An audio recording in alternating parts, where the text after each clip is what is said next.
ready to begin. I'm going to stand up for just a second, if I may, please. Really, I wanted to, from the, really thank you all for your time in attending tonight. This is a community collaborative effort, and I'm so very pleased that we have some buy-in from some business owners, some residents, and some folks I don't even know. So really, I extend a welcome. I appreciate everything that all of you do on your boards, respective boards. And I think together we can really make a great master plan that's going to set the stage for how Romeo is going to look and prosper in 10 years. I wanted to take a minute and introduce to you the man who's going to facilitate our meeting tonight, our village planner, Steve Casson. I'd like to just take a minute and read his bit of his bio for you so that you understand what he brings to the village of Romeo. So Steve Casson, AICP, has over 40 years of public sector experience in land use, planning, economic development, and community development. He earned a bachelor degree in urban planning from Michigan State University and a master's degree in public administration from Oakland University. He is a certified planner with the American Institute of Certified Planners, a member of the American Planning Association, the International Economic Development Council, Michigan Economic Developers Association. Steve has served as Executive Director of Macomb County Department of Planning and Economic Development, where he directed the county's efforts in land use, planning, business retention and attraction, GIS and mapping, land and water resources, marketing and communications. Steve also spent 24 years with the Charter Township of Clinton, overseeing the township's planning, zoning, and code enforcement efforts during a time period where the population of the community grew from 60,000 to over 100,000 residents. Steve is the past president of the Michigan Society of Planning Officials and an adjunct instructor at Oakland University, where he teaches community planning and zoning at the graduate level. He also teaches for Michigan State University's Extension Service. He's a citizen planner program. He was a governor appointee to the Michigan Finance Authority and a Detroit mayoral appointment to the Greater Detroit Foreign Trade Zone Board. If you would all please join me in welcoming Steve Casson. You're welcome. It just means I'm getting old. 45 years last week I think in this business. Mostly at the municipal level, local government level, and county, but I'm a resident of Macomb County since age 7, grew up in Warren, graduated in Warren. So I'm very familiar with Macomb County and most of the communities, seeing I was the previous planning director for the county. I'm pleased that I was hired by your township, it still comes back to township and the county stuff, but the village board, I appreciate being hired by them. I'm here to create a master plan update, to prepare a master plan update. What I do though is I take and facilitate your thoughts. I can sit probably at my kitchen table and create a master plan, but that's not going to mean anything unless I find out what you want in that master plan, how you envision the community to be, what you expect it to be like in the future. So what we're going to do tonight is we're going to be asking you several questions, and we're going to be taking the notes and help us facilitate and to develop this master plan. We're also going to have other opportunities for public discussion in the future, another public hearing, and there's going to be an online survey. All right. I'd like to start though, it's always good if I give an idea what a master plan is. It's often confused, but like I said, maybe too many remotes. Okay. So tonight we're going to gather information about the community, and that input is going to be used to guide all of us through the master plan process in creating the goals and objectives. Why do we plan? Just like in everyday lives, you plan for the future, to anticipate what's going to happen, to be prepared for what's going to happen. These are some of the things. Anticipate change, create a predictability. Remember how we planned? Most of us, maybe not all, planned for the year 2000, the Y2K disaster that was going to happen. At midnight, we were all prepared, but even though it didn't happen, we knew what we were going to do. We were going to go downstairs and pull that case of water out or whatever and survive for the next 6 months because the computers are cracked, those kind of things. But we create a vision for the future. We protect our environment. We prepare to protect our natural resources, our waterways, the Clinton River. Big, or protect our property values. Nobody wants a plan that shows next to their home is a smokestack of some sort for an industrial facility. Contribute to economic development. Economic development is a boost for the community. Brings money in, brings jobs in. And the bottom thing is state law requires it. The state of Michigan has what they call planning enabling legislation that allows communities to do planning, to have a planning commission, to have a zoning ordinance. And if you're a community that zones, and every community in Macomb County in the region does, you are required to have a master plan and base that zoning ordinance on a master plan. The law also says that you have to look at that master plan every 5 years. That's why one of the major reasons we're here, but more importantly, we're here to plan for the direction of Romeo's future, 10 years down, 20 years down, whatever that might be. Okay. The master plan is the key document in the land use planning process. It's an official document of goals and objectives. It tends to focus on the physical aspects of the community.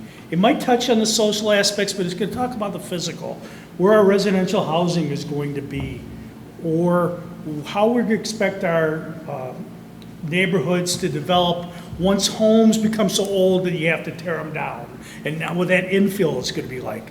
What's your vision for the downtown? Are there changes for the downtown area?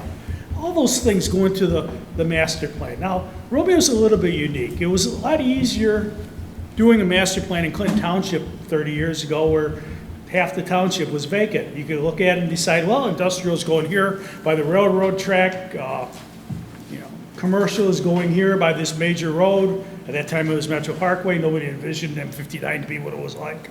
But those are the kind of things. But it's a little bit more difficult for a growing community like Romeo to come up with what exactly they want. But there are things, what is the vision? Do you want, people want to age in place. Okay? A lot of people, as they get older, they don't want to move to another community or an area or apartment or things or a convalescent home. Okay. Do you want to plan for that and allow accessory dwelling units? Accessory dwelling units may be creating a backyard garage into a dwelling unit for your family or friends to live in. These are kind of the things that communities are looking at these days. There's a whole multitude of other types of things, but that's what we're doing. And then we're going to evaluate the community's resources and assets, our limitations of the land, and the needs and desires of you, the residents. Master plan, I think I saw one up here. That's the previous master plan. It's basically a map, a book that has goals, objectives, charts, demographics and everything, and then it takes that and it shows what, if in a depicted map format, what the community envisions itself. Where is going to be the residential, where is going to be the commercial. And then from there, it talks about what you expect within that area, what you expect within the downtown area. Do you envision a certain type of uses in the downtown? Do you want to prohibit franchise type uses? Some communities do. Do you want to say you're not allowing office uses on the first floor? Some communities do. Do you want to encourage upstairs living quarters? You may not want any of those, you may want all of them, but that's what we're going to come up with. That's what the plan was going to show based on your input.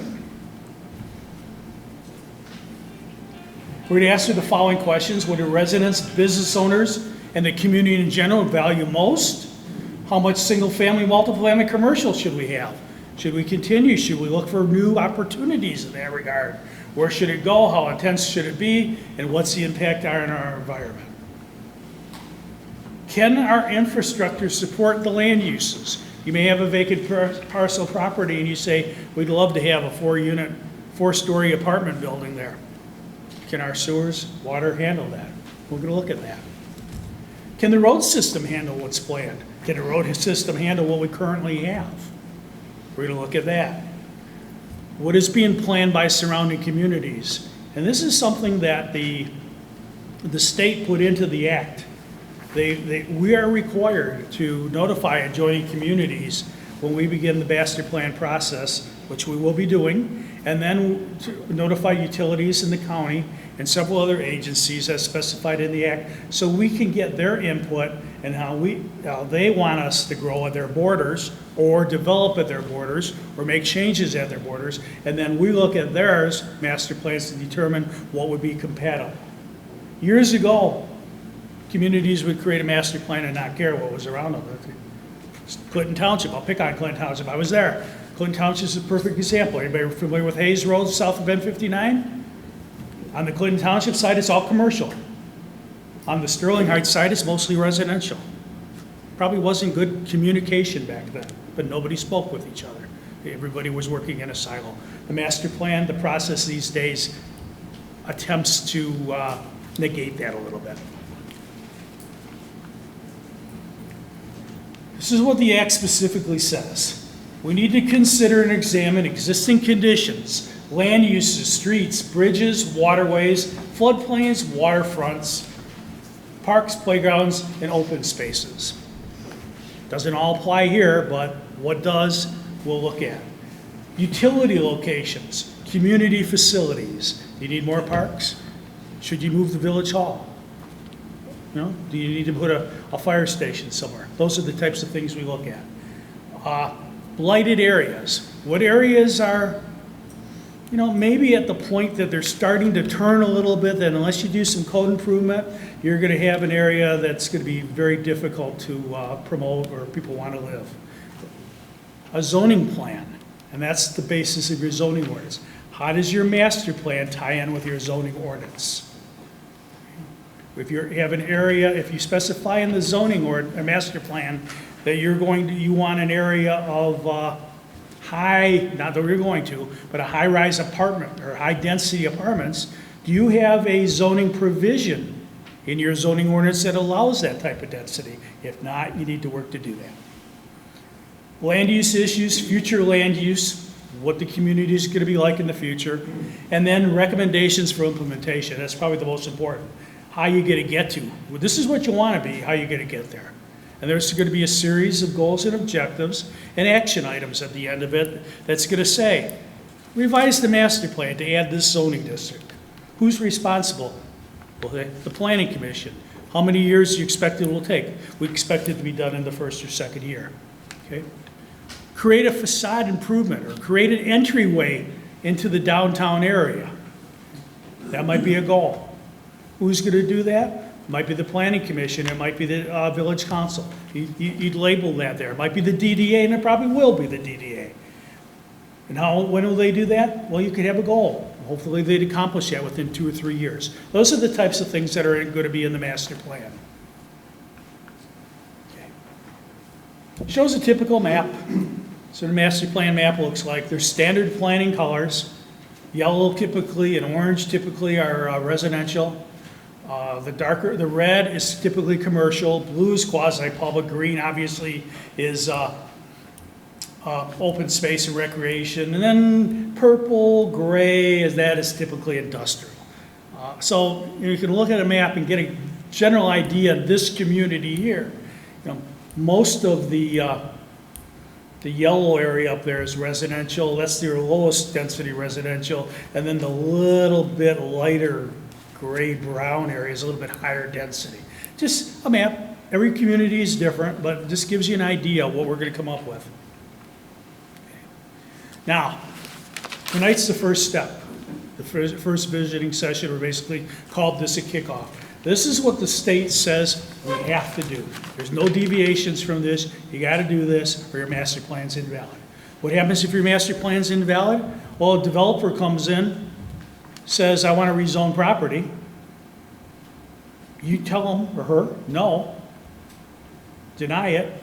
He goes to court and says, hey, they can't deny me. They don't have a valid zoning ordinance. Why? Because you don't have an adopted master plan, or the adopted master plan didn't follow the proper procedure. Now, it's highly unlikely that'll happen, but it could.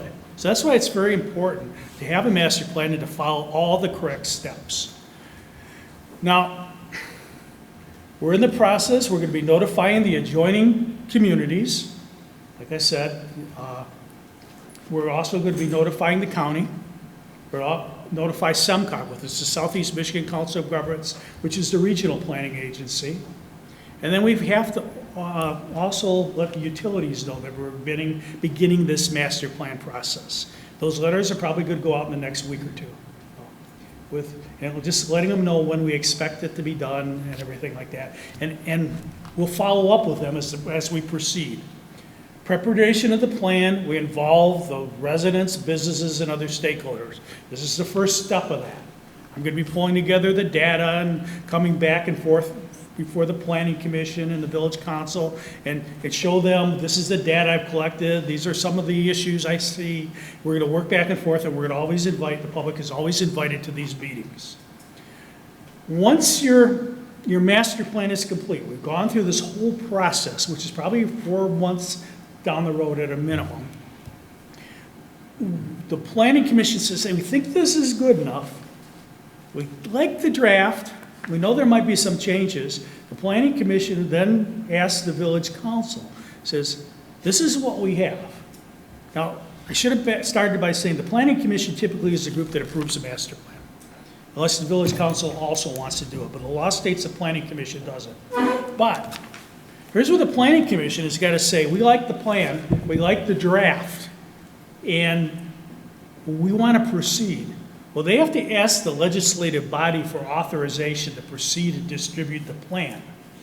And they have to be granted that. So obviously, if the Village Council doesn't like it, they're not going to allow it to be distributed. So that's where you get the buy-in from the government body. So the legislative body then approves the plan's distribution. And what that means is it's posted online, there's copies available to the Village Council. There are copies sent, or at least a link sent to all the surrounding communities, sent back to SEMCOG, sent back to the county, and sent back to all the utilities, saying, we now have this draft plan. Please submit comments. And then there's and I have no idea where the state came up with this, but there is a 63-day comment period. Can't figure that out. I can understand 90, I can understand 60, I did, but the state says you have 63 days. So we have to wait 63 days, and we're collecting those comments at that time. The county may contact somebody or send a letter that says, you know, we like your master plan, but would you adjust where you're showing your trail to coincide with our county trail plan? That could come in. Or they could say, hey, everything's good, we please go with it. So those are the things you wait for, 63 days. Once that 63-day period is up, we hold a public hearing. We'll listen to all the comments, listen to the comments that were submitted. If everything's all right, the Planning Commission can approve that night. Typically, though, they'll say, let's make some additional changes to the plan, and we'll come back and then reapprove it or readopt it. The state law also says then that the Village Council can also ask to approve the plan. So you really would have then two approvals. You'd have the Planning Commission and the Village Council, which would then complete the process of the master plan, okay? The process is going to take a minimum of 6 months. It's a long, convoluted process described by the state, but it's required. And it's very, I don't want to say, it's prescriptive. They tell us what has to be in it, they tell us how to do it, and what are the steps. The vision and goals, however, are unique to Romeo. You can put in there, under those categories, what you want to be, how you want to develop. And that's why we're here tonight, to begin that process. Okay, as I stated, a large component of the success is a public hearing, is a public input, the visioning. We're going to have several of those throughout the process. Tonight is the kickoff. We're going to do the required notification. We're going to facilitate the public input meeting tonight. Through January, I'm going to be developing the master plan in concert with the Planning Commission and the Village Council. I'm going to present the Planning Commission, the master plan, Village Council, somewhere towards February, end of January, February.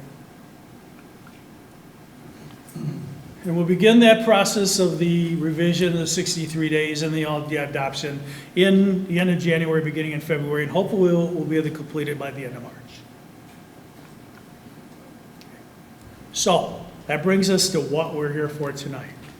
And I'm just going to throw these questions out. We have people here taking notes. I'm going to sit and try and take notes, but I'm going to throw out the questions one after another, and just shoot out your answers. Shout out your answers. Okay? So we're going to start with the first one. What do you value most about Romeo? Who wants to start? Safety. I'm sorry, what was that? Safety. Safety. Yeah. Okay. Safety. Safe environment. It's historical value.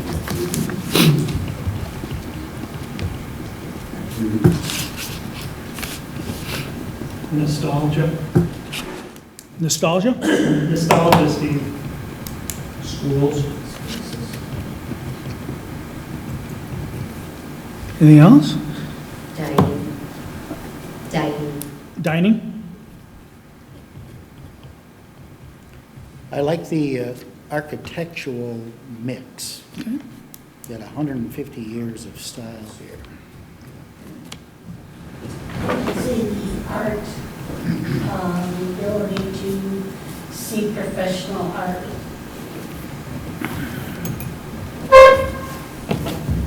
The walkability of the village. Walkability?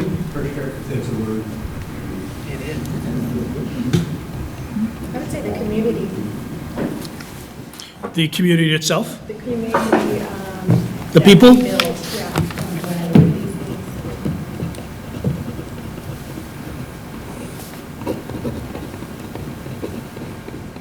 Anything else? The school system is in it. Schools? Yeah. That's great. Steve, Okay. I think we have a pretty good mix, having a business in town, everything.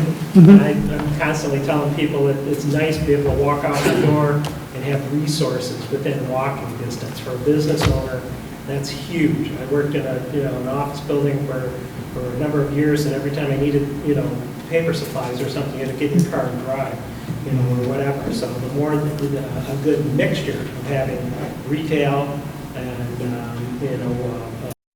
resources and stuff nearby. And I find myself after 10 years, the less we have to leave the village and can support each other's businesses, the less that I would go, get those things. Perfect. We can support our neighbors or something like that. And by that same token, I think it's cool that, people can come into town, and if we could ever see a day where a bus would drop off people or something like that from a business standpoint, they could go out and shop the community and actually, walk away for the day, having hit up a lot of the stores. Great. So that's, something that I see from, that aspect of it. Thank you. I like the idea that a lot of communities wrestle with industrial, with residential. We are very fortunate that we have an area that is designated for industrial use that does not really conflict with the character of the village. So I feel we're very fortunate that years back, some people had the foresight to plot that out so that that's not something we have to deal with. That's a good point. I totally agree. A lot of communities would give their right arm to have this type of industrial district kind of separated from the, it's a great economic benefit. And on that note, we also have a downtown area which, features businesses and offices, and that's separate from the industrial, to your point, as well as the residential. So there's sort of those three different areas, and they're all designated and separated, yet still close enough and community oriented. Great. I would say the ability to live, play, eat, to do everything. Live, play, and Like eat. I said. And it's welcoming atmosphere, a good welcoming atmosphere. When people come into town, they're usually like, wow, it's like Greenville Village, and it's beautiful. Give DDA a lot of credit to that spot. I like that I only have to drive a couple of miles to see cows and buy corn and Rural atmosphere, huh? local produce. Rural atmosphere. We mentioned the historical significance, but I think the number of homes that we have is more historical significance. A lot of villages have homes, but we walk miles every night and every street has homes. It's not just the main drag, four corners. There's a significant house or two on almost every street, or a lot more than one or two. And there is a lot of history here, Steve, but sometimes it's hard to find. You know, I'm a transplant here for the last 20 years, growing up in Fraser, but one thing I like about traveling up to Alma, and I've mentioned a couple times, is at one point they put plaques on the buildings so that you could walk up to them and read them as you're walking through to see what the original use of that building was. And unless it's taken me 20 years to find things here, or what have you, because you have to know the locals, you got to figure out how to connect the dots and see where the things are. There's this rich history here, but unless you live it and you're part of it, you don't realize it. And like anyone growing up in one area, never moving, you take it for granted. Sure. But the place is beautiful, you know, and you just have to know where to go to find those things. So it might be kind of cool, because it's so rich in history, and knowing the things that, you know, have come out over the last couple of years, be able to walk up and see what the Rockview or funeral home was, you know, or whatever the history of these buildings are. They're really beautiful, but it takes forever to find them. I'm grateful that we just have our own identity. Romeo, common term, whether you live in Bruce Township or Washington Township or the village of Romeo, when you're visiting relatives or out of state, and somebody says, where are you from? You're from Romeo. I like that people can give a pinpointed spot that says, yeah, I'm proud and I'm from here. And Romeo gives a form of entertainment that a lot of communities don't have. We have the Peach Festival, we have Harvest Days, we got Tilson Street, we got Christmas. So I know when my clients come in, they're always excited about what's happening next, what's going to go on, and it's not just the point of coming in and getting my service done. They like coming out to Romeo. They think it's a cute little place. Creating the experience. First destination. Experience. A lot of people travel from all over Southeast Michigan just for more and more as a destination. It's one thing to be able to create memories, but you can give the people an experience while they're here. They really tie that back to the place. Okay. Okay. All right, we're going to switch. What are the major issues facing residents and businesses? Parking. What? Parking. Parking. Parking. Lack of parking? Yep. And affordability. And the maintenance of existing parking areas. Maintenance of the parking areas? Crosswalks at the south end of town would be helpful. I'm sorry, what was that? Like a crosswalk, Steve, Crosswalk. at the south end of town, south block. Just having the four corners is nice, but going in that direction, it's a little unsafe to cross anywhere else. The north side is the library, both ends. Right, Both yeah, ends. exactly. One by the library and one on Washington Street. So you have lack of parking, maintenance of buildings, and buildings in the downtown? Maintenance on the parking lots. Of parking, okay. I think there's a disconnect between the building owners and the tenants a lot of time. Non-owner occupied buildings is, I think sometimes a struggle because they could be absentee owners and they don't have the same maybe love or pride in that building as long as the rent's coming in. Yeah. They don't care. For a while, Steve, it seemed like, you know, anybody that wanted to store their stuff could rent any space and a check would clear and stick their stuff in there, whether they were adhering to any type of retail, you know, master plan or not. It doesn't help any other business or somebody that's trying to build a business in this town that your neighbor's place is vacant or, you know, not available.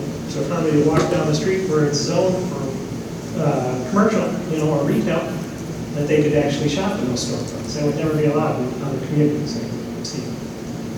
I think that part that Mike said, along with the parking issue, those two things, I think a lot of that can be solved with enforcement of, those kind of things. Enforcing the 3-hour parking limits, enforcing where employees and people who own the buildings park instead of letting them use that for their customers. So designated parking areas for staff and business owners, and more public parking, and just enforcement of those kind of things where there is somebody storing stuff or not using it as it's intended, that there has to be some sort of line that's drawn and say you can't do that.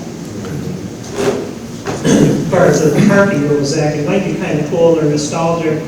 Look, we've all seen the issues with people trying to pull up and parallel park on that street. And years ago, we talked about the reversed angle. But what if we actually looked at something about perhaps there was a valet service that allowed seniors to come into town, and when they're freaking out thinking they're going to drive up on the curb or can't back the back end in, to get in that spot, they could just step out and we could park their car for them so they could shop in the district. Perhaps that would work a lot easier. But a lot of people struggle with parallel parking spots, and I thought the reversed angle was a good idea years ago and fell flat. It seems like it would be safer for the kids to run out to the car or load up because the trunk's on the, I think that's the way they do it in Romeo, right, Zach? Yes. Reverse angle. One thing that we had talked about years ago, if we are going to talking about parking, is, and this is something that Robert Liptka was here discussing this, and it might be for our master plan, but like the parking specifically in our southeast quadrant, you have a number of different property owners that all have their little parking areas, and we have a requirement for how many parking spaces they have for their building. And they really have a hard time to be able to work together to where that, and that one seems to be the most problematic. You have all this kind of hodgepodge of how that parking is, so it's not, a unified way of designing how that parking. I think you can get more parking spaces, and it could be a lot more way to figure it out, because it is, it's a patchwork. And the village, and we look at what we have for the parking requirement for a building. For instance, we have the Opera House that, I don't know how many square foot it is, and I think it has 2 parking spaces. So it isn't necessarily applicable to our historic village.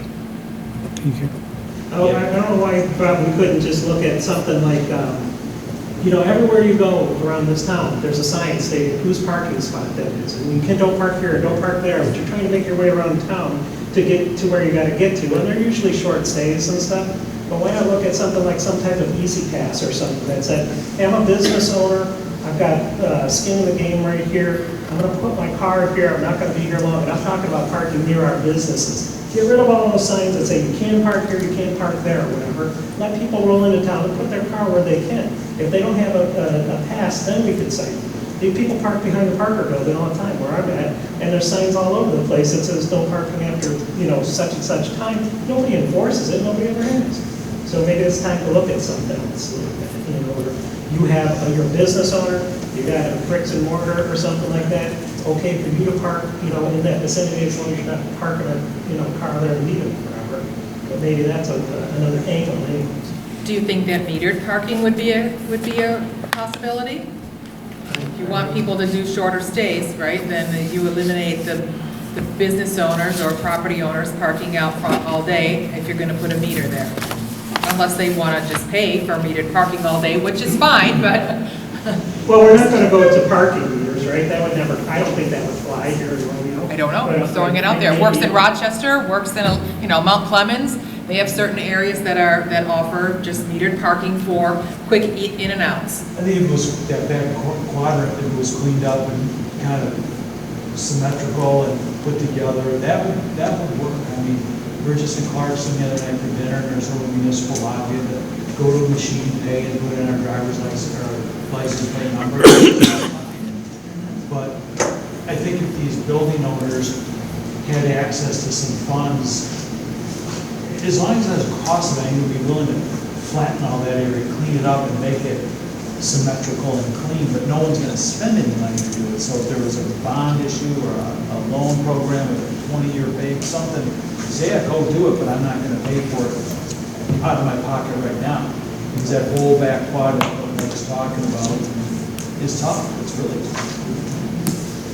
Steve, there's two major pieces of property in town that the school district owns, one of which will be up for adaptive reuse or being torn down within the next year, and the second being the administration. We're talking about the junior high school. Okay. Publicly stating that you can tear it down or whatever, it would be a major hit in terms of what you're talking about. The other would be, of course, the administration that eventually occasionally talked about moving out of whatever both of those buildings would be considered for adaptive reuse in some fashion. The junior high school being, it's a huge piece of property in the center of town, centrally. There. Abandoning it next year? Correct? Well, we don't know if they're abandoning it or not. Unfortunately, Romeo has no jurisdiction over school-owned facilities, but I have initiated conversations with our superintendent, and I said, please, can we just have a sit-down discussion over what you would propose? Do you want to sell it? Are they going to repurpose it? Right, and let's at least start a dialogue. Yeah, it's a big piece of property. It is. In the center of the Princeton College District. They've been on record saying that they're going to tear it down, but I don't know that either of us thinks that that's actually going to happen. So the big issue would be take this big piece of property from adaptive reuse in the center of town. The same can be said with their administrative building that's on Hollister and Van Dyke, so the same thing could happen there. You're talking about things that are going to happen, they're not theoretical. Those are going to happen. That's good. Good to know.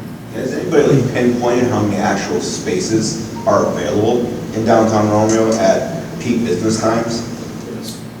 We do have a study somewhere, and we audited the parking, because when we looked at those streetscapes over there and we considered both angled and reverse angled, we were only netting out, I believe, like a half a dozen extra parking spaces.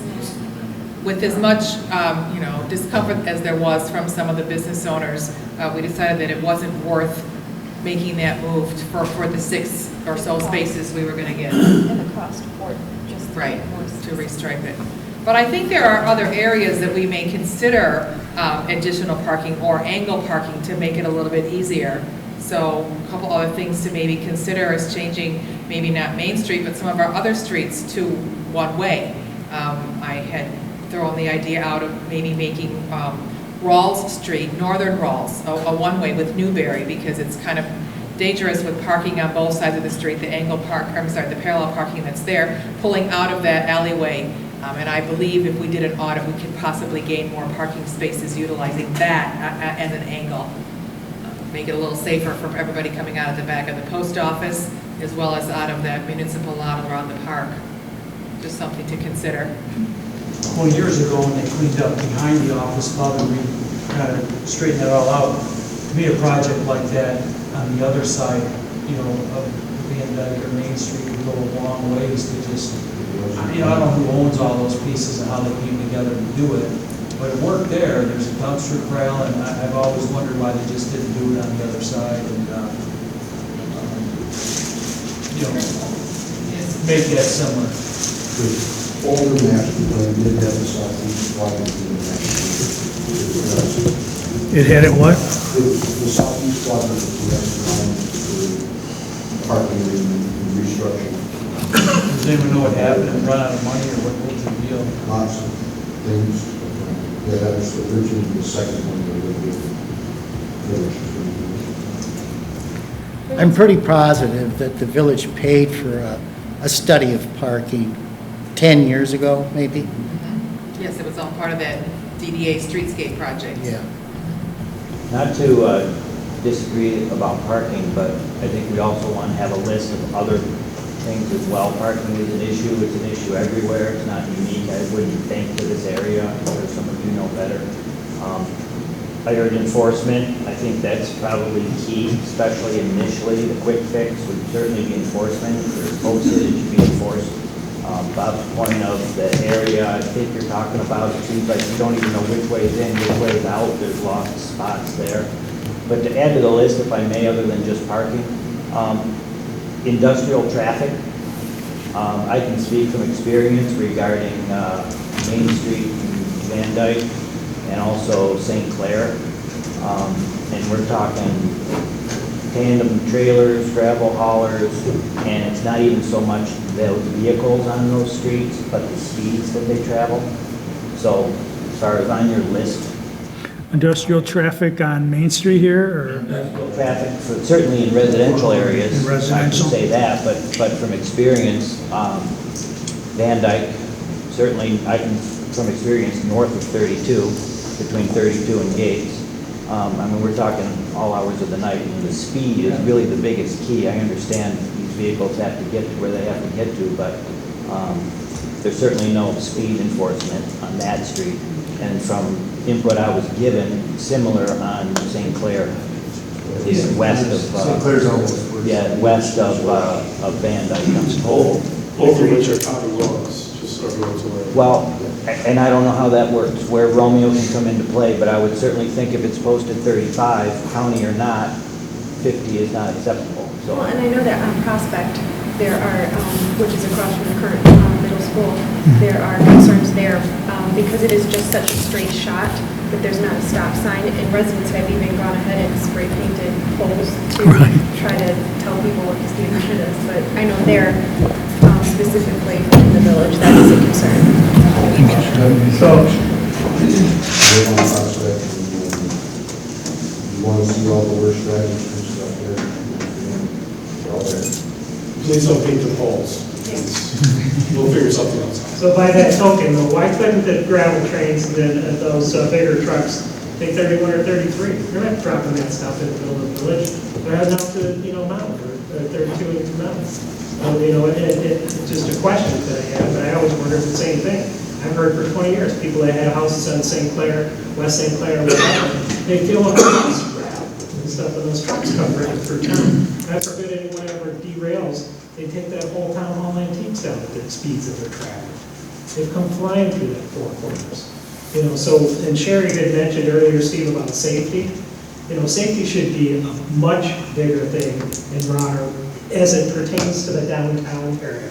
We got kids that were raised in this community and stuff, and people ripping through with their rolling coal trucks and showing off and stuff. You go to other communities, there's 3, 4, 5. You could drive up to Birmingham right now and see how many pedestrian stop signs there is in the same amount of linear footage or whatever, walking across 2 blocks to slow down and remind people that pedestrians have the right of way.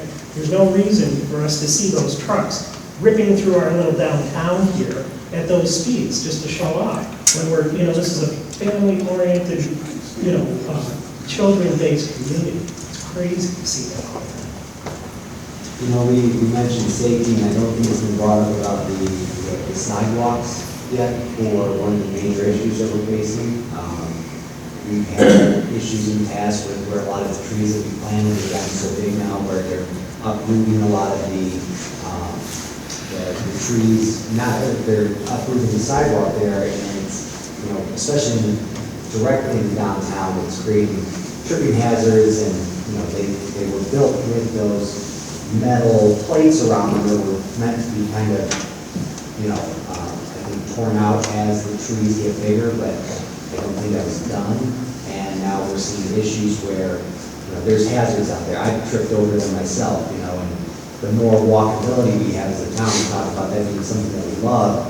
That's something that we should really focus on addressing and making sure that when they are redone, it's going to have some longevity and it's going to be taken care of.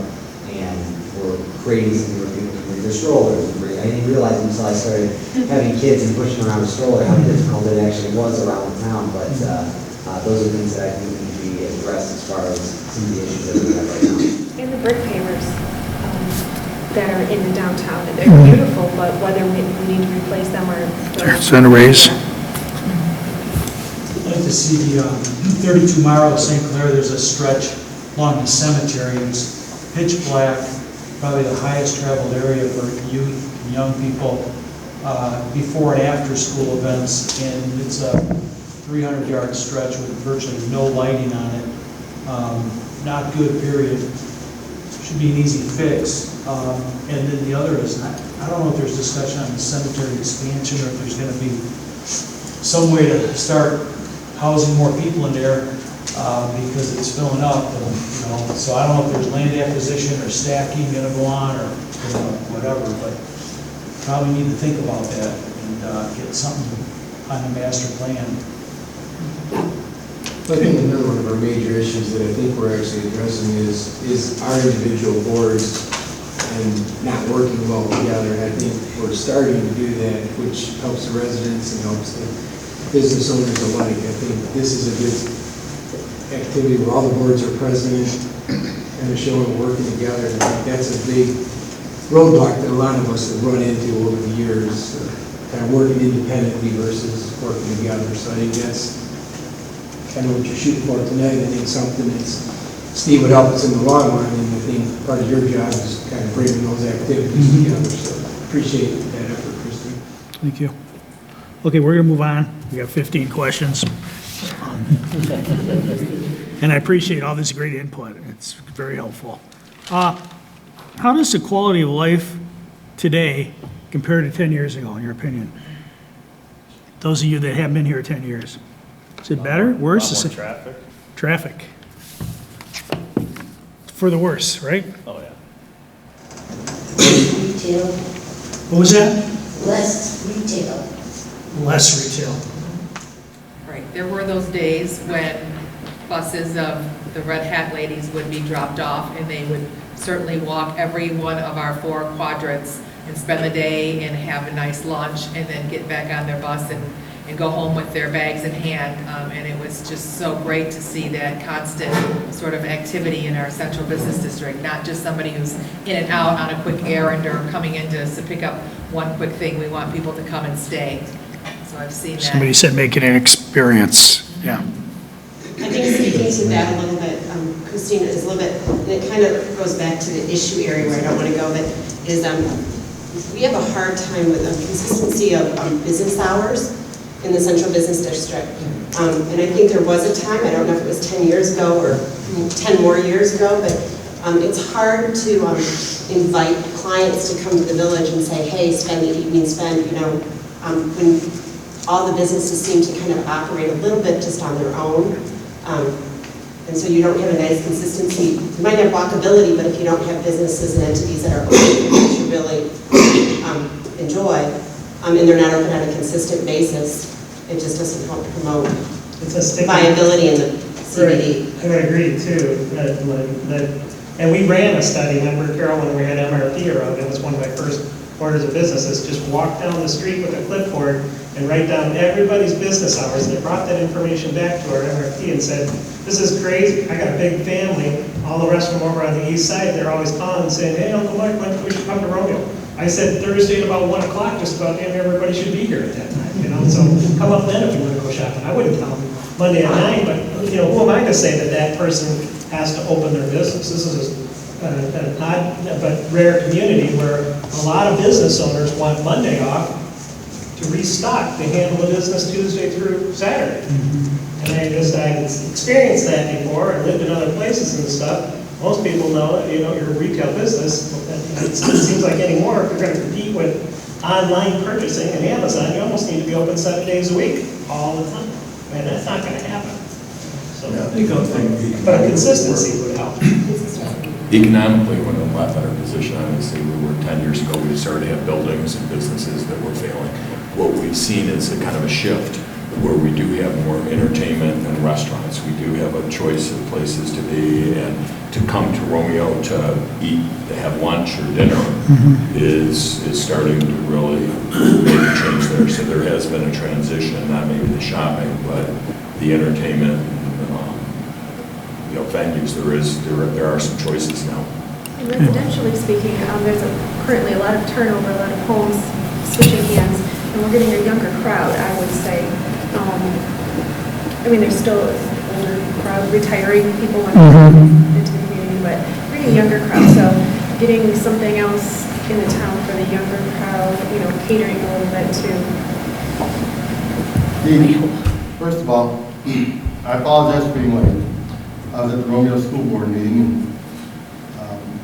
Mr. Christian Berry and some others are nominating Jerry Barr to be to designate the new gymnasium down there, so I spoke down there.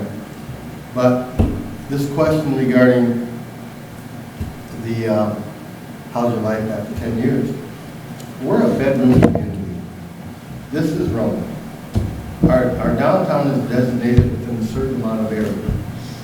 It's not going to change unless you go into the outlying communities of Church Street and all that kind of stuff, but that's not going to happen.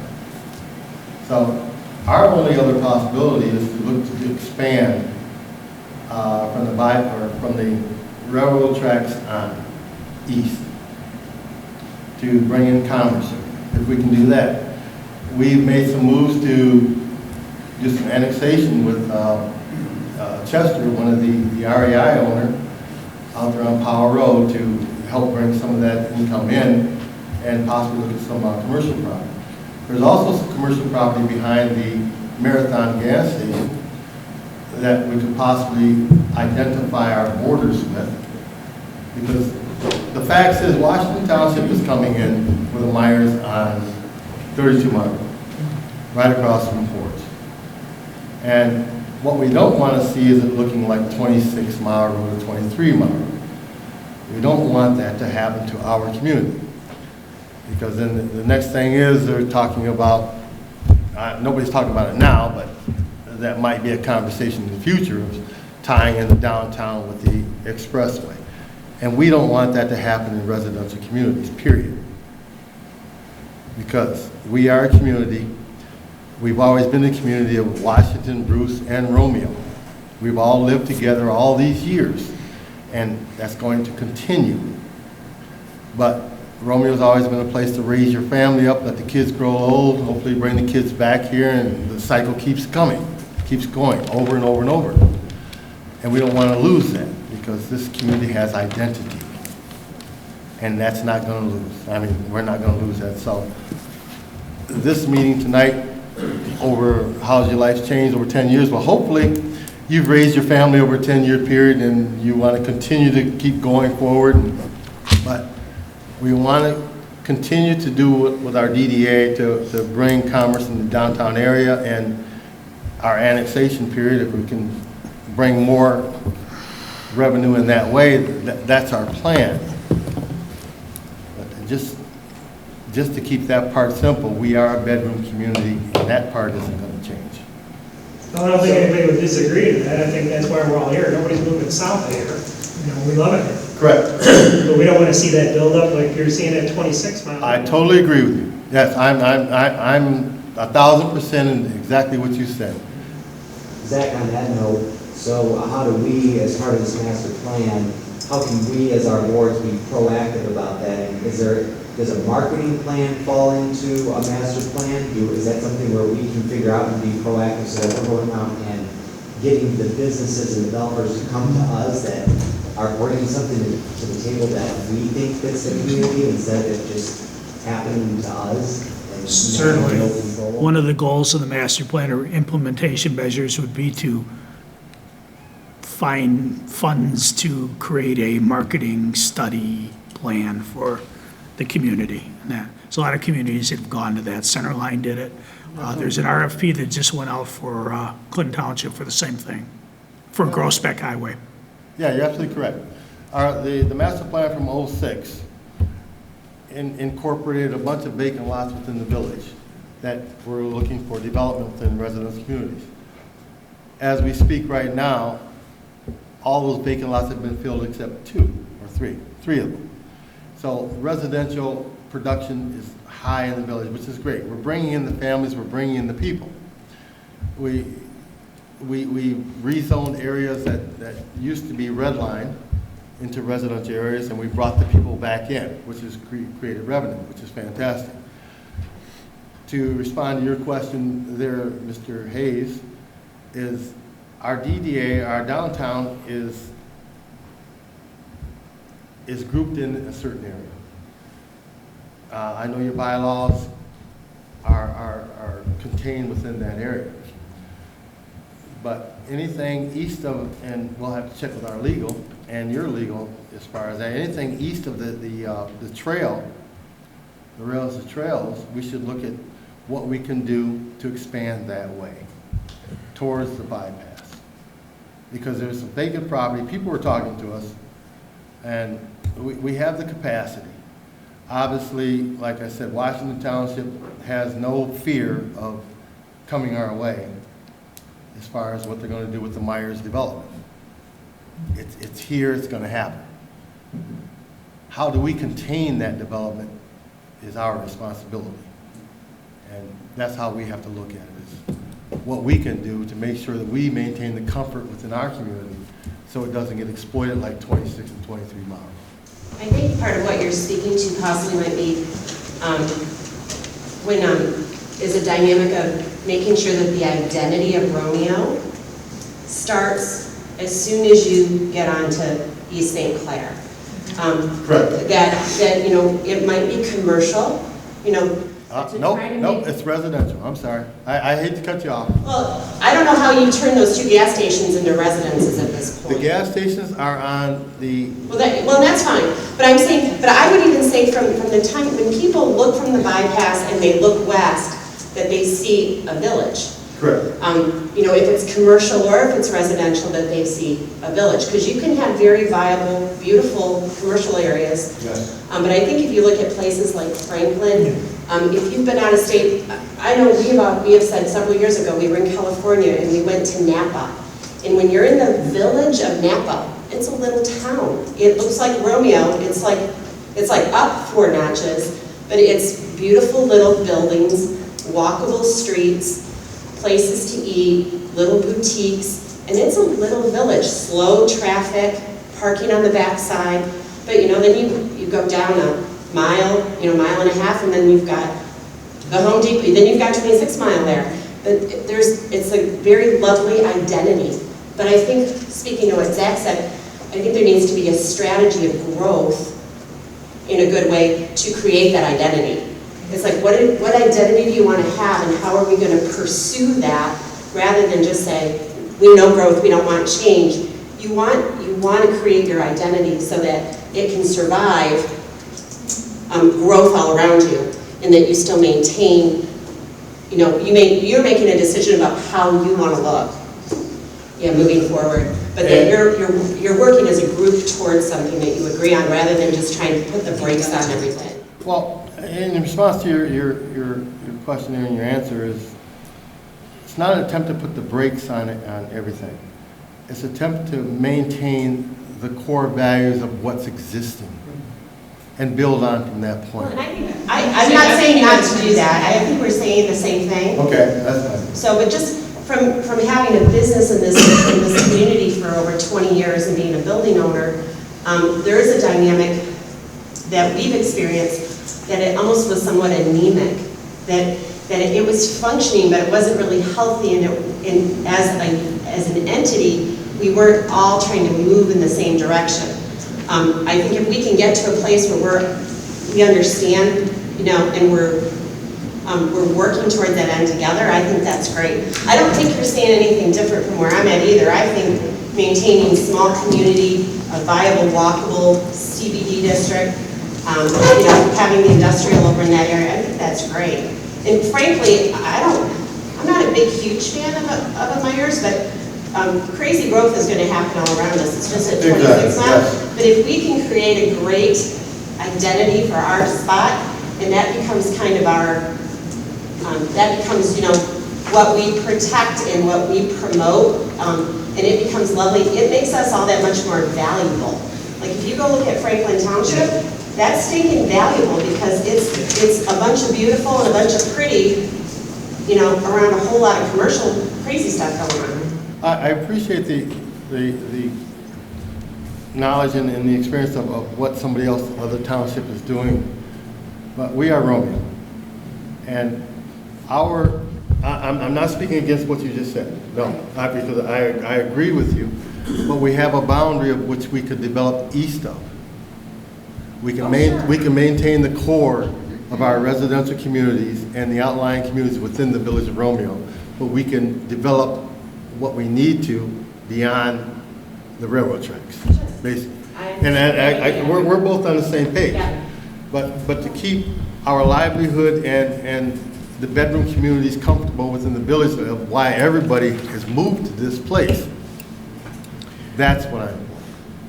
Let's move on now. What should be done to improve or enhance our neighborhoods? Somebody had said code enforcement a bit back. Does that apply to neighborhoods too? I think there's some definite issues out there with the code enforcement. I'm not one to throw stones, but there are some white elephants in the central business districts of different areas where land's not being used properly, maybe fenced in industrial, not changed. I mean, there's a parking lot that sits dormant. These are friends of mine, I know, but maybe we could lease that space for 50 years and surface it, bring that up to speed. So there are, code enforcement's a tough thing because private property rights and, some of these people, I've been here 50 years, my whole life pretty much, and I've known these people since childhood, and my family's known them before childhood, and people like to do things a certain way, and it's a tough thing. Yeah, the code enforcement would definitely be something we're thinking about and talking about, revising as necessary. And also, real quick, then, at 32-mile entryway, as Lynn was talking about coming in, we need a line of demarcation when we come off the expressway. How the two big massive gas stations got built that looked like they belong on 26 Mile. I don't know how that stuff happens, but how do you stop them?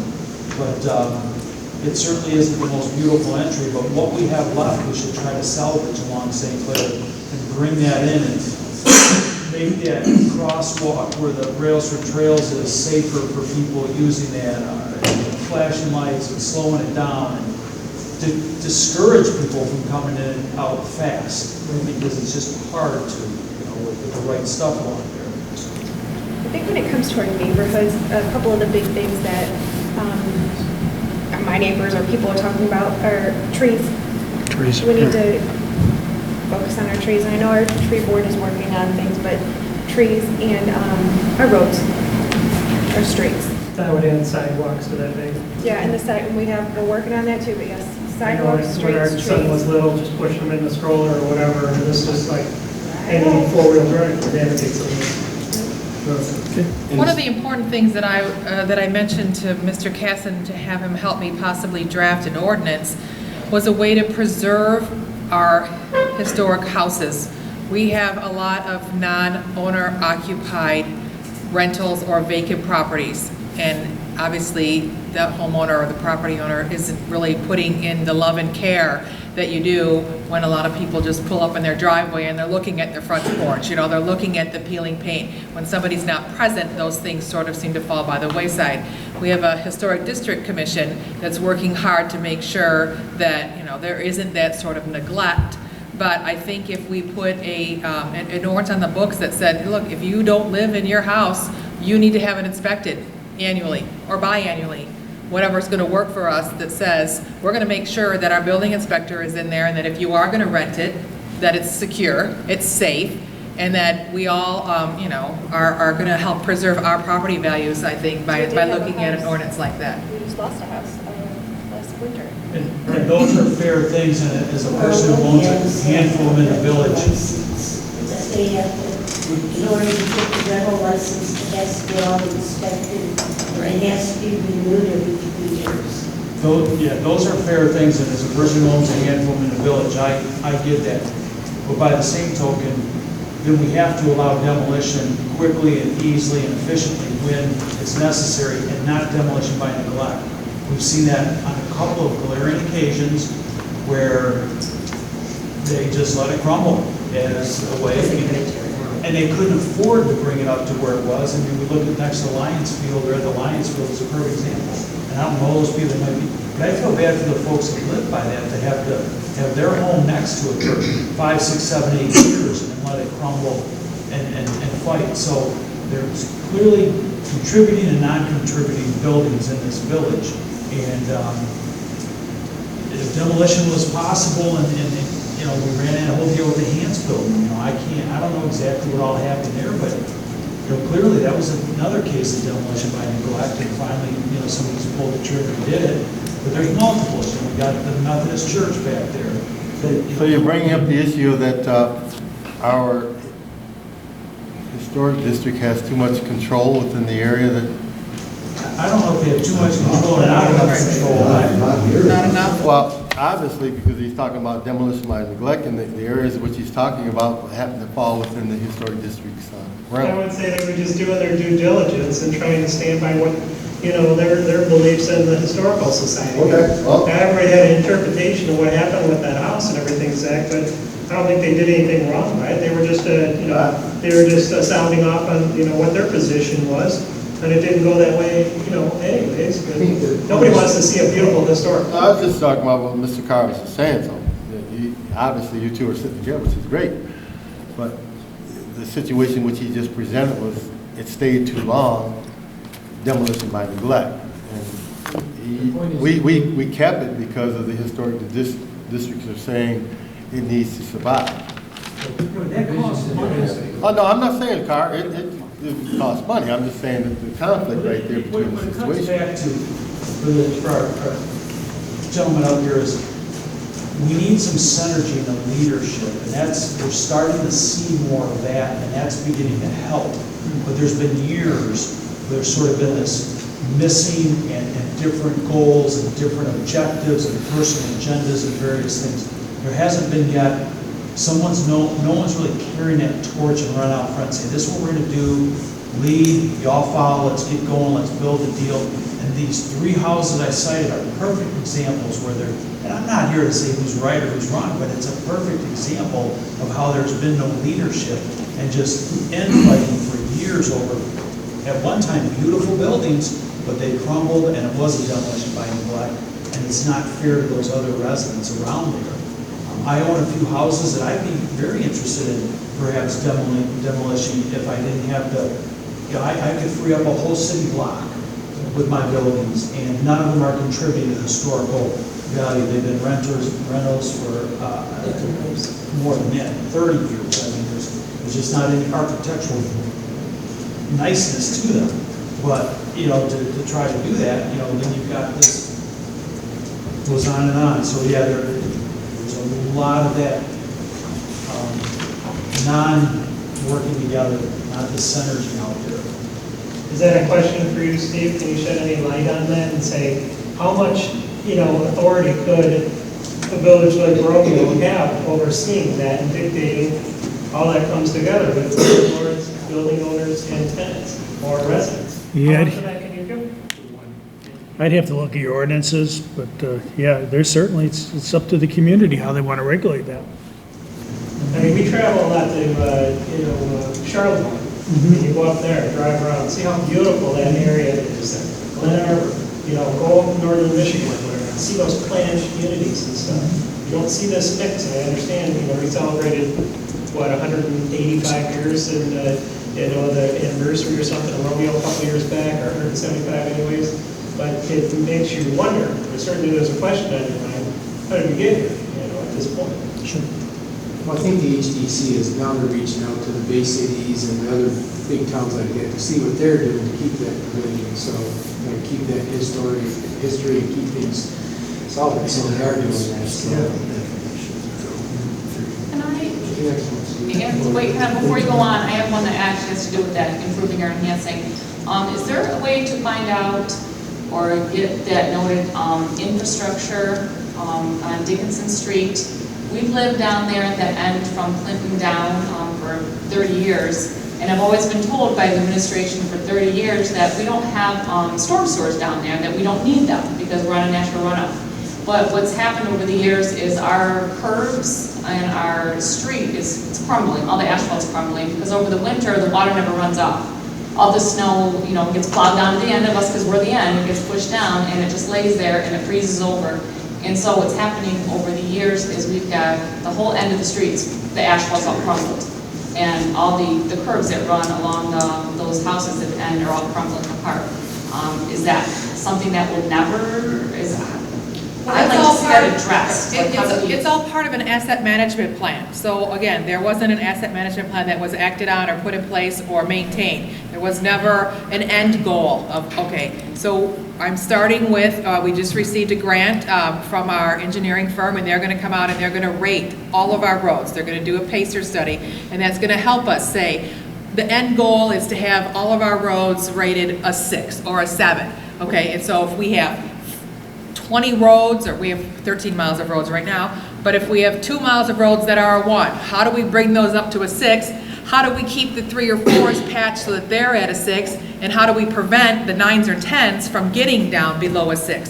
It's all part of that asset management plan. So it's probably going to take some sort of road millage to bring it up, because we all know that there hasn't been any work done for a long time. But for start, we have to have a plan. So I'm in the process of getting that established. Is there a plan for that? Like, so that's all 30 years of pollution control. You don't need a storm sewer, you're good. You got a natural runoff. And I'm like, yeah, but it doesn't run off. It just sits across our driveway and crumbles everything, all that ice and snow every year. Yeah, we have new developments that are over on Salem and Brook, and those are the newest streets technically in the village in the worst shape.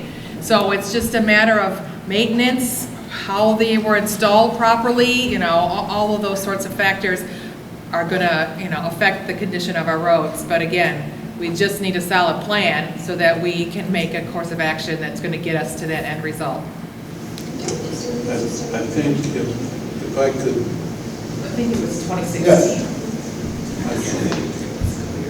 I think we are losing sight, and these are all pertinent points that need to be made and need to be addressed, but I think we are losing the purpose of what this is for, the overall picture. Right. And I think that we're getting lost in the low grass here, you know? I'd like to see us, we got problems with roads, we got problems with safety, we got, you know, but I'm on the planning commission, I'm gonna be looking at this, and so I want some information here, that's what I want. And you all have, I mean, I've got my own little, I want to bring up and pound my fist on the table, but that is a smaller issue than what we need to be addressing here. And I think we're losing, we're getting down these little inroads that it's not helping me. And maybe I'm selfish, but I've got a job to do, so I want some information. Tell me what's wrong with this village, what you think you want done. I want to fix this as best as we can, but I have to know, I mean, I feel we're doing pretty good, but if there's problems, tell me. And we're hitting the highlights and then we're getting buried. And I think we need to get back to those highlights. It's a good point. Let's move on to our downtown. What do you think we should do to improve or enhance the downtown? Crossroads. Crossroads. Crosswalks for sure. Crosswalks. It's easier getting around on foot. Sidewalks. Okay. Dollar store. What was that, sir? A dollar store. A dollar store. Something that's going to generate constant. Get out of the bushes, Zach. Hey, man. Something's going to generate constant foot traffic. I've lived in Romeo my entire life, so I don't know anything other than Romeo, but when I was young, there were stores and things that we shopped at. We didn't get in the car and drive somewhere. We could walk everywhere. I could go to the grocery store and get what I needed without having to get in the car and being dependent on that. And I feel like we've lost sight of that. I sometimes feel like we cater too much to touristy things and not enough to us as the residents. I don't shop downtown a lot. I mean, we go to the restaurants and I go to the library, post office and things, but when I need to go get groceries, I'm getting in the car and I'm going down to 26 Mile. I mean, so how do we keep residents here so that we can give our money to those people? Like Zach said, I mean, anything, a dollar store, I know the Allward's downtown. We used to walk to Allward's when it was downtown, you know, that I was. used to walk right? all downtown. Now I have to drive to Sheena's. Now you have to drive, and even if you want to Sheena's, you're driving there. It's not walking, there's no sidewalks to get up that way. What about signage? Signage good? You want wayfinding? I think that businesses that are on the off Main Street, like Washington, Lafayette, I forget what the ones that are north of town. But anyway, there's several businesses on Lafayette, there's several businesses on Washington. There's no distinction on Main Street to say there's businesses down here. All right, so wayfinding is what we call it. Wayfinding would be awesome. Are The sign deal, to your question, Stephen? Yeah. That needs to be tweaked. I think they're starting to work on that. There was some speed bumps recently, and I was part of that. But there's a lot of business owners that probably should get their signs updated and a little bit more historical looking and a little bit more conducive. What's it I was leading towards? Signage standards. Big fear if there's an alteration to them that they couldn't put them back up or, rehang them. So, because apparently there's somewhere that says that, but they're working on that. Okay. And it's been a long time coming also for the industrial area to have a good sign ordinance as well. But signage is huge, it's huge in every community. I think we have to actually just reach out to solicit businesses that we think we want in our community, right? Businesses that we want to add that complement and work with, and that's part of your whole plan, right, Steve? Well, we also have to actively engage our building owners downtown because they have to, they have to want to rent it to a business that's going to be attractive for, people to come. We don't want them to rent it to somebody who just is never open, right? Or using it as a store place. We want to be careful of making first floor office. Do we want to keep that retail, or do you want to make it easier on the building owners if they can make it all office space? I think that's a very slippery slope. We also have the office district that is south of town that goes down by Dairy Queen. You can expand your central business district and allow more retail in that office district as well, if retail is what's important, but it's all part of the zoning. I talked about the license for rentals, residential rentals. Well, we can do the same thing. We can have an occupational license for a new store that's coming into town. They have to go and check with the village office, does it meet the ordinances that are in place? Right now, you rent a building, you put up your sign, and you go for it. There is nothing. In most communities, call those zoning compliance certificates, where you actually have to specify what you're going to use and get approval prior to occupying. So Steve, what communities our size are thriving? I mean, are they people with restaurants, or people with professional space? Because the guys with the professional space can afford the buildings and take care of it. If you're selling $3 retail items, it's hard to. I get that. So to maintain a building and pay the taxes on it. Most communities are struggling with keeping retail. The successful downtowns have found a niche, like for basically entertainment. For Royal Oak, I just did a master plan for Clarkston. They basically are losing their retail, and they're turned into a restaurant community, and they're embracing it and trying to go that way. The market forces are tough. We can all sit here and say, we want to bring stores into the downtown that we shop at, but, we're going to go home tonight and shop at Amazon if we need something. Exactly right. I mean, so it's not going, there's not a store that's going to come into town that's going to say, I'm going to subsidize the community because I want to. And I have an office on Main Street, and it's been there 20-some years, and I think we've done a nice job with it. And I've also always wondered why, the ordinance against office on Main Street, because it's the guys that do the offices typically, they can pay the bills and keep the building up the way it's supposed to look for a downtown. And it's just, retail's hard. It's a hard environment right now. We go through Cape-Back, Elmont, Armada, any one of these neighboring small communities, and they're struggling. And Yeah. Mr. Casson, I appreciate what you just said, the Amazon thing, but you're wrong in one aspect. If there is a store that where people will walk to as a grocery store or a full service medical store, or, you know, they will come out. They won't order it on Amazon. So, Will there be enough to support that store? you know, this is the Village of Romeo. I understand what you guys are trying to do, but it's the Village of Romeo. And we need those things for village residents.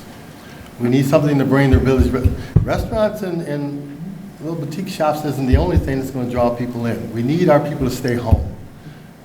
As my wife just indicated, she'd love to spend her money downtown, but she has to go someplace else. Sheena's is right there, which is fantastic. They used to be in the Village of Romeo years ago. But, you know, Allwards moved them out. We used to have an A&P and Kroger's here years ago. You're aware of that too, which they did very well, but the capacity of that store was not big enough. Now, the River of God is sitting there, which is a fantastic parking lot. And maybe we ought to start talking to them to see what we can do with that commercial space. I totally agree with you on retail. It's about, will those stores generate enough income from people walking to be able to survive? I say yes. I say that the local residents are starving for it, starving for it. If it's something that can be a profitable business, then somebody will come along with it. I mean, that's Right. the fact of the matter. If somebody sees it. That was my point. It's got to be profitable. It's like the hardware. They're not going to subsidize a community by being there. We have empty buildings in town, so it's not like we're at capacity where nobody can come in with this kind of store and open up if they want to. So, Does anybody open a store who doesn't think it'll be profitable? I mean, you can make a big mistake with your money. That happens a lot in this community. Yeah. So, Our residents need something.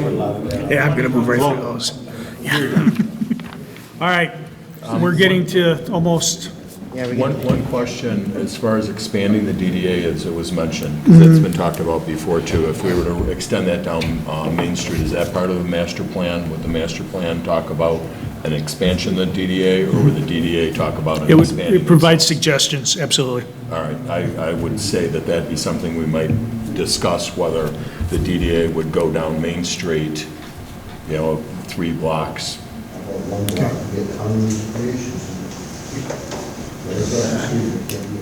Well, no, but I mean, you do have, We wouldn't capture enough taxes to offset the care that we would have to take in owning the upkeep of that, the rest of that space. Right across the street from the DDA boundary, that one participated in the DDA, we're not giving it, DDA's affordable. Now, redoing the DDA district is a little bit of a can of worms, because when you do open it up, it could get rejected as the whole new one. It can't be just an expansion use. So there is some things, but When you open it up, if we doesn't wanted to have that that. to the other communities that right now give into the TIF, if they then opt out? Sure. And then we're going to lose all of that too. It's good, if you collect more of a TIF, it's less money for the general fund, too. So it's a balance. All right, I'm going to skip the next 3 or 4 because we've answered all those questions, parking problems and types of businesses. Let's go down to number 9. How important is having residential units in the downtown? I don't think there's a lot. I think there's. So you don't think there's interest? Would you like to see it? I think, it would be great, but I think Okay. we have them, but I don't think they're, downtown is that large that it makes an impact either way. Okay. I think it's cool for those people. I think it's nice to have that, but it kind of is what it is. There's people that live above the buildings currently. Yes, the apartments that are upstairs. Yeah, I mean, for our size, but overall, what is there, maybe 30 people, 60 people live in downtown? Would you like to see that encouraged? Yes. Yes. Okay. I don't know if this is, Steve, the right exact time, but on the living units, you take a Rochester or Birmingham, I know we're not Rochester, Birmingham, I get that, but there's areas on like Woodward, inside of Rochester, right by Dairy Queen, they're sort of going towards Dillman up, and they've knocked down, a whole row of houses and rebuilt them, very conforming, very fitting. You can't tell they weren't built in the 40s or the 50s if you drive by them. It's all, appropriate for the architecture and such. I don't see that our villages ever endorse that or condone that. I've got a whole quadrant that I'd be interested in redeveloping, and it's a city block, and no one's ever said it would be doable to put new housing units there that would fit into the village. So there could be more living, and I think it would go if it could be done. Just like Mr. Wright. Or recreation. You happy with recreation? You think there needs to be more parks, more programming? More parks. More parks? Neighborhood type? I'm just going to bring up what you said earlier, the old middle school. I have my brothers, I'd like to see that in the next one. What about revamping our current park? Improvements, park improvements? What kind? Something for the littler kids, like if you're downtown shopping or going to a restaurant and you have to wait half an hour before you get in. Well, you can let the kids play some kind of, doesn't have to be a kid skate, not really big. Just But, something. and then I was told that at the library, there's an educational, educational playscape that's really interesting, and it's all musical instruments. And not only then would they just have something to play, but they get to kind of learn how to do a horn or a piano or whatever. I haven't seen it yet, but I hear it's pretty nice. Sounds good. All right. Like a dog park too, something along those lines. A what? I'm sorry? Dog park? Is there any dog parks in Romeo? So something like that, where some of the business owners are full water for dogs and treats and stuff like that, so I think people appreciate that, or walking their pets. Just kind of like what Carol said, it's something different that, other communities have. It's interesting. I'm doing a couple of recreation plans for, communities in this area, and our survey went out a few months back. Dog parks are one of the most requested improvements. It followed by splash pads. People want splash pads, but dog parks are one of the biggest requests. There's bicycle parking, there's parking around the village Right. itself. Right. It goes back to what they want to develop for you guys, which is the walkability. That includes the bicycling. Can I go from my house to park for downtown in a different route home every day?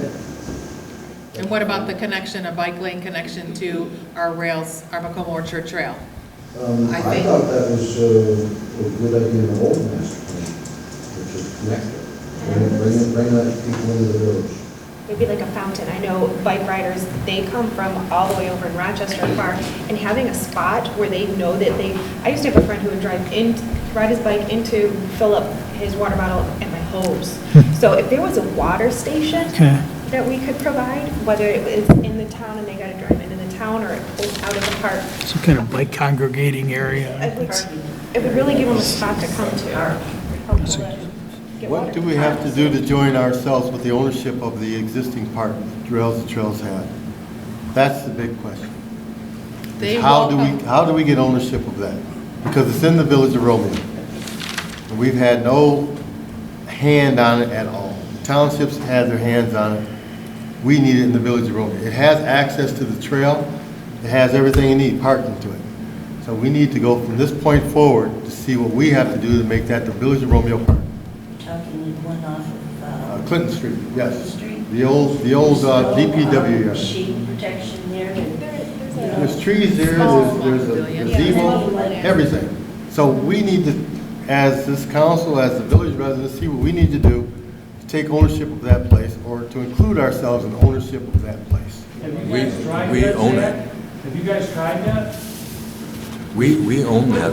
That was given to us. So we have ownership of Yes. that rails Yes. trail. So what's the problem? Well, that's a great point. We've had that for 8 years or so, and nobody's done anything with it. And that's where we go back to the past. What do you mean, there's a gazebo there, there's paved parking lots, there's bike stands there, there's access to the trail? There's no kid climbing gear there, there's no swing, there's no... Well, that's stuff that can be added at this point, but as Bob just told me, we own it, but it just seems like whenever a decision is made, we're not included in that decision.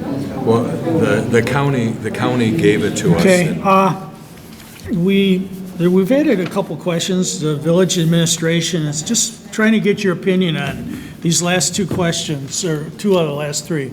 How do you feel about recreational or medical marijuana in the community? You need to be sold to the stores? Yeah, being allowed. Well, there's multiple facets of it. Growing, there's the money. Yeah, there's growing dispensaries. Not being an official, I say no, I feel really careful. I'm sorry? I don't normally say I would support something like that. Okay. And just downtown or also in the industrial?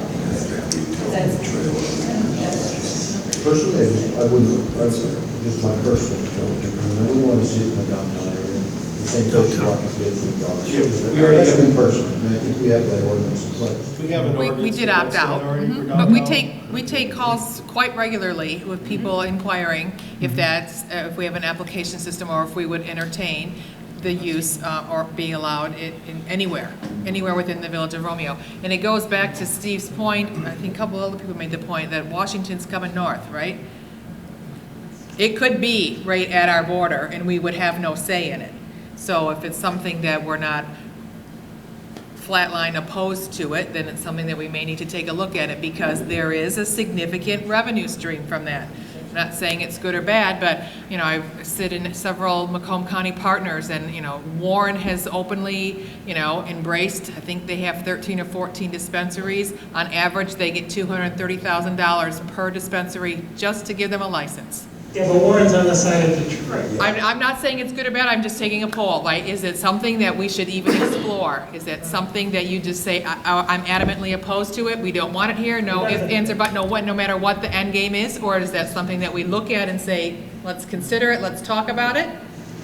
You know, it's gonna happen on the outskirts or whatever, but if you're saying, Steve, should we entertain, or do we, you know, I'm sure we could poll this audience and say, hey, how would we all like to see a CBD oil or a, you know, tobacco shops, whatever, right in our downtown with this family-oriented town? No way. No, not downtown, but out in the industrial. What I think most people, and I agree, we wouldn't want a dispensary in the downtown or probably anywhere in Romeo. What happens if an industrial building came before you and said, indoors, I want to grow marijuana plants hydroponically? Would there be opposition? I think that would be more, better idea for people to get their head around as opposed to saying we're going to allow it in our CBD. So I guess we're saying there's not as strong as of an objection against that.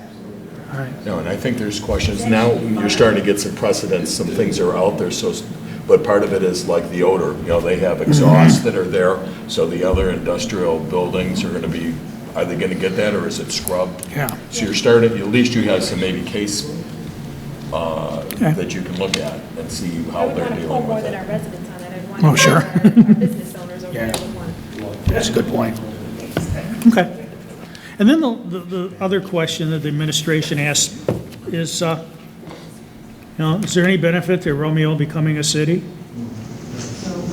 No. It's pretty. Well, what are the advantages? Biggest disadvantage with Okay, I don't know a whole lot about this, but this is something that's been talked about, and there's actually a conference that's coming up in about a week. There's a lot of villages and things that are looking at doing that, because what happens now, and our village, and there's another village, you know, I've looked at this over the years, it's called Dexter, and it became a city. Dexter was similar to Romeo, where you've got a village that is actually sitting on two townships with different municipalities. So what's happening now is Washington, half of Romeo, is looking at villages and doing their park, and the Bruce side. it is coming more and more of a point. So this conference that's coming up, it's going to give us what are the pros and cons to it. And what happens essentially, just so you understand, is the footprint of the village would be cut out of the township. So instead of floating on top and having dual citizenship of being a township and a village, you would become, the city becomes autonomous to itself. It has its own taxing, it does its own assessing, and those type of things. So there are some that even the name of the city would be possibly the Village of Romeo could be the name of the city. It would be just how we can control our own destiny and stuff. And I'm not saying I'm for it or not, but we are looking at, we're going to this conference anyway to just learn more. So, Mr. Hart is absolutely correct. Some of the stuff, as far as if that becomes an issue, is that a city has to survive. And that means cutting into the outlying residential communities to survive. And I'm totally against it. Because you have to establish a commercial base in order to draw your taxes in and everything else. well, none of that would change. I mean, our footprint would be our footprint, our industrial district and the village. You start rezoning areas. You don't have to do any of that. But anyway, I agree. I'm not disagreeing with you, but I'm just putting out the other part of becoming. And I'm not acting as an advocate, but it would change how then there's probably some cons. There's going to be pros and cons, and I hope to come back with those kind of answers. But basically, it's the way that we are structured in taxing and that Washington Township would not have control. Bruce Township would not have control, we would have an autonomy. But I'm sure there's some negatives to it. So, but the village of Dexter, or called Dexter in Michigan, was very similar to Romeo, and they became a city, I think, about 6 years ago. It was about a 2-year process. So they'd even be a case study to see what was the good, the bad, the ugly. You're absolutely correct. I'm not disagreeing. And that's just the downside of trying to Clarkston did the same thing. Now they're called the City of the Village of Clarkston. Right. They increased the tax base and they rezoned a lot of residential property to commercial property in order to establish and get the tax revenue up. Well, we're fortunate to have a good industrial base at the point at this time. And plus, we're at the benefit of having all of our own essential services, with the exception of fire that we contract with Bruce. But because we have our own police department, because we have our own DPW, because we have our own water, we have our own wastewater treatment plant, right? So basically, it could potentially be a tax savings to our residents, because we're going to get out from the township tax bills. We would probably levy a higher mill rate within the village, but it would still be potentially less than your 2 tax bills combined. So you would have no loss of services. We would then have to take on and run our own elections, and we would have to do our own assessing. Both of those can be just brought in-house, and we would pay employees to come and join the staff to do that. But potentially, from my understanding, it would be a tax savings to the residents to do that. So there's a lot of villages looking at it right now, and there's in Lansing a whole conference that's going on that we've signed up to get information. Are we looking at that right now? Yeah. That sounds like a whole nother reading. It is. But I just thought of, you throw it out there at a meeting like this and say, we don't want to do that, but we need to know why no.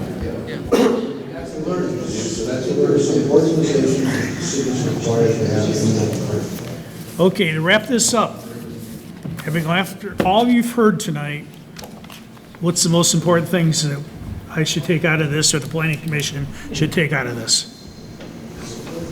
You need to drive the residential growth to bring tax base in, and then bring the people in, then the commercial will flourish. And all this stuff everybody talks about, it all costs money, right? So how are we gonna pay for everything unless everybody gets their taxes raised, right?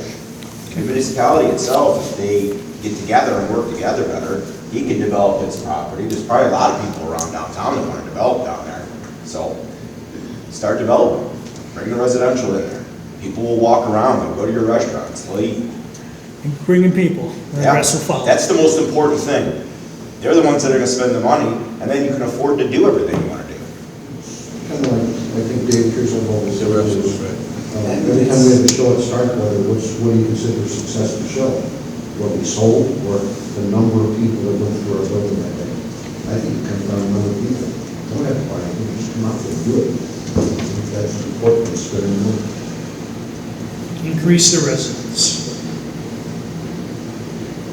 There has to be that synergy to do it.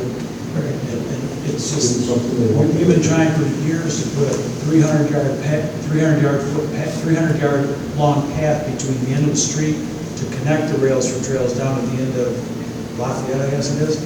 And all I've heard for a decade is, there's a lot of parties that go out there, we got DT, we got this, we got that. Nobody can figure out how to do a 200-yard asphalt path or 100-yard asphalt path to connect the bike trail. It's just, they don't work together. And it's these types of things, it's just everybody's talking on a different page. And in the end, it doesn't get done, so. I think in the context of that too, I think in combination with creating an environment where you can bring residents in and you've got an identity where people want to move.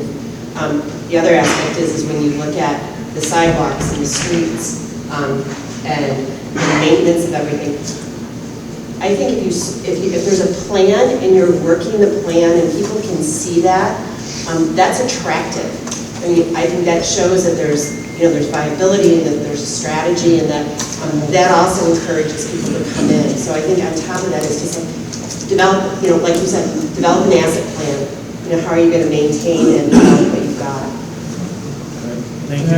Add to that, Steve, perhaps a future meeting, to reach out to all the business, the landlords, building owners, and possibly the tenants, and bring them to this planning session so that they can hear the feedback. I mean, it was down here, or who is it, Madaz? Yeah. I mean, anybody that's got a building in that 4 square, district, right there, CBD or otherwise, get them to the table so they can hear what the residents. That's a great idea. We don't know who, I mean, I don't, other than my landlord and stuff, but it might be helpful so that they can see that we want this synergy, we want this connection to help this community thrive or grow. And they have to understand there's a correlation between the rent they'll get from those buildings. And I own a couple of commercial buildings, so I occupy it. I understand that there's a correlation between, the value of those buildings and meeting the needs of the community, and that living in 30 miles away and collecting a $2,000 a month rent check, it could be $4,000 if they did things right. I think for the residents, it's very important not to lose the small town feel, that community that I mentioned earlier. The people that grew up here and the people that move here, they're moving here for that identity of what it is to be Romeo. So whether we grow and we add some residential, we can't lose that feel. Okay. Any else? Last parting words? Romeo has a lot of unique qualities. Preserve them, right? All right, with that said, I want to thank you all for your attention. I want to thank you for your input. I want to invite you to engage all of your neighbors, the businesses that you do, go in and visit. Just have a conversation with everybody and tell them to get involved. This is a very important process that we're undertaking, and your voice, heard here will speak volumes to the direction that you want us to go. So we are here to serve you, and that's what we're aiming to do. So I appreciate it. Again, thank you.